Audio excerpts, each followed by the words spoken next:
બાબા આપણને 5 મિનિટ માટે કોમેન્ટ્રી ઉપર યોગ કરાવવાનું કહે છે. યોગ કરવાનું કહે છે ને, ડ્રીલ કરાવે છે 5 મિનિટ માટે.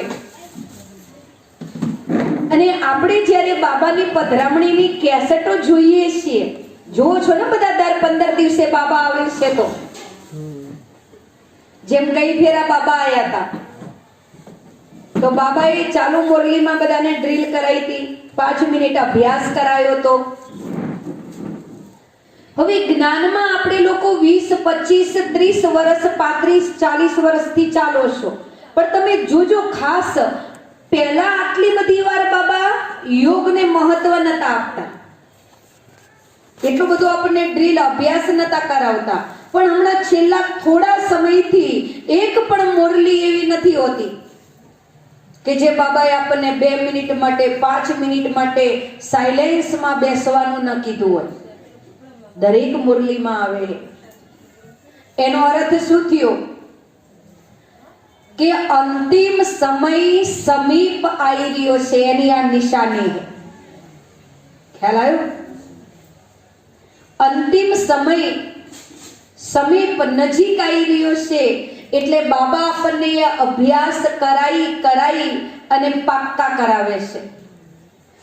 તો જેમ આપણું જે સવારનો ક્લાસ હતો એ બાબાના તો બન્યા આપણે એટલે પહોંચ્યો તો, પણ બાબાના બન્યા પછી 1 સેકન્ડમાં, 1 મિનિટમાં, સેકન્ડ તો ચલો બહુ ઓછી કહેવાય, પણ 1 મિનિટમાં આપણે વ્યર્થ વિચારોને સ્ટોપ નથી કરી શકતા. વાર લાગે છે થોડી. વ્યર્થ વિચાર નથી ગમતા. કેમ નથી ગમતા? એમાં અશાંતિ મળે છે. વ્યર્થ વિચારોમાં દુઃખની અનુભૂતિ થાય છે, કંટાળો આવે છે. વ્યર્થ વિચાર આવે એટલે હે ને, મૂડ ઓફ થઈ જાય છે. એટલે કોઈને વ્યર્થ વિચાર નથી ગમતા, પણ વ્યર્થમાંથી મુક્ત થવા માટે વધારે ને વધારે બાબા કહે જ્ઞાની બન, મના જ્ઞાન ધારણ કર. જેટલી આપણી ધારણા ઊંચી એટલા આપણે દુઃખમાંથી મુક્ત થશું. કેટલી ધારણા આપણી ઊંચી છે, જેટલી ધારણા ઊંચી એટલા વ્યર્થમાંથી મુક્ત. તો ધારણા કેટલી ઊંચી છે કે પ્રાણ જાય વચન ન જાય એવી, કે ભાઈ કઈક સારું જોયું, સ્વાદિષ્ટ કઈક ભોજન ભાયરું, ચાલે બાબા જોડથી છુટ્ટી લઈ દીધી, આજનો દી ખાઈ લીધું મેં, એમ બાબા છુટ્ટી આપી દે. પાછા એમ કહો બાબા જોડથી મેં છુટ્ટી લઈ દીધી અને પછી બાબાને યાદ કરીને ખાઈ લીધું. તો બાબા કે એવા ધારણા વાળા જે વ્યક્તિઓ છે, જે વારંવાર બાબા જોડેથી છુટ્ટી લે. રાજાએ શરીર છોડ્યું એટલે હંસ મંડળીએ વિચાર્યું કે રાજાએ શરીર છોડી દીધું તો રાજા વગરની ગાદી ખાલી ન રખાય, કોઈ બીજા રાજા ચડાઈ કરીને બેસી જાય. એટલે આપણે રાજા તો બનાવીને બેસાડવા પડશે, પણ રાજા કોને બનાવવા? તો ત્યાં નદી હતી, નદીના કિનારે એક બગલા ભાઈ, પણ લાગે સેમ ટુ સેમ હંસ જેવા હતો બગલો, પણ હંસ જેવો લાગતો હતો એ બગલો. હવે આ બધી હંસ મંડળીને તો ખબર નથી કે આ બગલા ભાઈએ, એમને તો એમ કે હંસ જ હશે, પાછો રે બહુ અસલ, આમ દેખાવ અસલ કરે, હંસ જેવો જ. એટલે આ બધા હંસોએ આવીને કીધું કે ભાઈ અમારા રાજાએ શરીર છોડ્યું છે, અમારે હવે બીજા રાજા બનાવવા છે, તો તમે અમારી હંસ મંડળીનો વહીવટ સંભાળશો, ગાદી ઉપર તમે બેસશો, સંચાલન કરશો અમારી હંસ મંડળીનું. હવે રાજા બનવા કોણ તૈયાર ન થાય? પેલા બગલાને એવું થયું કે આ હંસોને ખબર નહીં લાગતી કે દિવસ તો ઠીક ઠાક આયલા, પણ થોડા દિવસ પછી એકવાર હંસ મંડળીએ કીધું કે રાજાજી, આવતીકાલની આપણી જે મીટિંગ છે ને એ આપણે સરસ ખુલ્લી હવામાં નદી કિનારે રાખીએ. તો રાજા કે ભલે. બીજે દિવસે નદી કિનારે સભા ભેગી થઈ. રાજા ગાદી ઉપર બેસી ગયા અમાર જેમ. સભા બધી ભરાણી હતી અને કયા કાયદા કાનૂન હવે આગળ બહાર પાડવા એ બધી ચર્ચા થતી હતી. રાજા બેઠા બેઠા સાંભળતા હતા. એમાં નદીનું પાણી એકદમ આસરું ને ચોખ્ખું હતું. માછલી જતી હતી એ રાજા ગાદી ઉપર બેઠા બેઠા જોઈ ગયા કે આ પાણીમાં માછલી તો અસર જાય, તાજી માજી લાગે, હષ્ટપુષ્ટ. થોડી વાર મન કંટ્રોલ કરવાની કોશિશ કરી રાજાએ સિંહાસન ઉપર, પણ અસલી સંસ્કારો કયા હતા? બગલાના. કારણ કે ત્યાં અંશ હતા. અસલી સંસ્કારો તો બગલાના હતા. એટલે થોડી વાર તો મન એવું કંટ્રોલમાં કર્યું, પણ માછલી એ માર જેવી હટ્ટી કટ્ટી હો. ભરે જાય કે નહીં તમારી? રાહ જોઈ રહ્યા એ બધા ચારે ખુરશી ખાલી થાય. તો જો આપણી ધારણા તૂટશે, રફ ડફ બોલ્યા આપણે ગુસ્સામાં, તો એ ધારણા તૂટી કહેવાય. કોઈના માટે મનની અંદર અશુદ્ધ વિચાર્યું તો એ ધારણા તૂટી કહેવાય. અશુદ્ધ કોઈ બી ભોજન ખાઈ લીધું, બાબાની યાદમાં બનાયા વગરનું, બાબાને ધરાયા વગરનું ભોજન ખાઈ લીધું તો એ ધારણા તૂટી કહેવાય.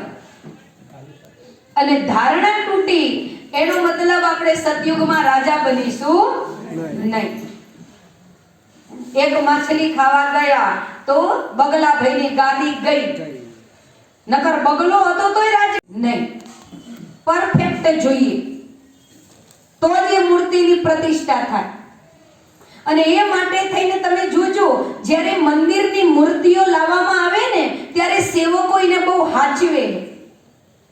કારણ કે પ્રતિષ્ઠાના દિવસે આખા ગામમાં રથયાત્રા ફેરવવાની હોય, પછી આખા ગામમાં રથયાત્રા ફરીને આવે ત્યારબાદ એ મૂર્તિની પ્રાણ પ્રતિષ્ઠા થાય.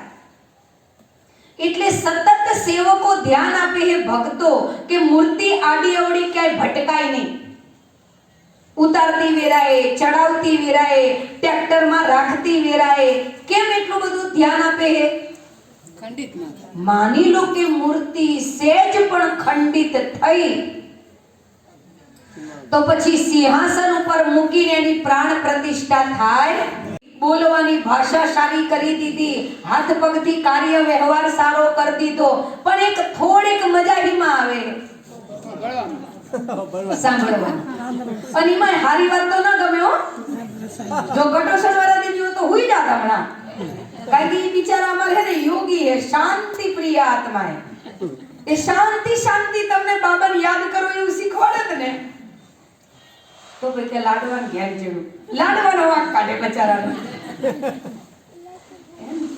વિચારો કે એક ખાલી કર્મેન્દ્રિયને ઠીક નહીં બનાવી શકો, અને જો વિનાશ આવી ગયો અને વિનાશ થઈ ગયો, દેવપદ આપવાનું ચાલુ થઈ ગયું, તો એનો મતલબ એવો થયો કે મને ઊંચી દેવીનું પદ નહીં મળે. દેવી દેવતા તો બનીશું, પણ જે ખંડિત મૂર્તિ હોય ને એ મ્યુઝિયમમાં મુકાય. મ્યુઝિયમમાં જે મૂર્તિ હોય ને દેવતાઓ નહીં, દીદી જોડે હું લેવા દેવા હે નહીં કરવું ટાકું. પ્યાર હે તો તરત કર્યું. તો જ્યારે આપણે તકલીફમાં બાબાને બોલાવીએ અને બાબા તરત આપણને મદદ કરે હે, તો વિચારો એ કેટલો બધો આપણને પ્યાર કરતા હશે, હે ને? કેટલો બધો પ્યાર કરતા હશે ત્યારે તરત આપણને મદદ. ઘણી વાર તો એવું બનતું હશે કે તમારા જીવનમાં કોઈ આફત આવવાની હશે એ તમે નહીં જાણતા હોય, અને બાબા અંદરથી તમને નીકાળી દે ને ત્યારે તમે અનુભવ કરો હો કે ઓહો આવડી મોટી આફત આવવાની હતી જીવનમાં અને બાબાએ મદદ કરી. એવું એ થાય ને ઘણી વાર. પહેલા વર્ષો પહેલા અમે લોકો ટ્રેનમાં આબુ જતા હતા, 20 વર્ષ પહેલા. शांत और शीतल है,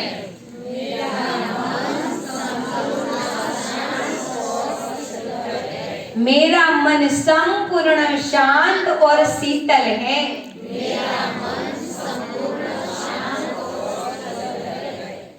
मेरा मन पवित्र और निर्मल है। मेरा मन पवित्र और निर्मल है। मेरा मन सकारात्मक और समर्थ है। बाबा कहते कोई भी परिस्थिति आए, ना ही मुझे नकारात्मक सोचना है, ना ही मुझे व्यर्थ में जाना है। ख्याल आयो? गમે તે 2025 માં પરિસ્થિતિ આવે, પણ દ્રઢ સંકલ્પ કરી દો કે નહીં કઈ નકારાત્મક વિચારવાનું, કે નહીં વધારે કોઈ વ્યર્થમાં જવાનું, કારણ કે નકારાત્મક વિચારોમાં અને વ્યર્થ વિચારોમાં શક્તિ વપરાય।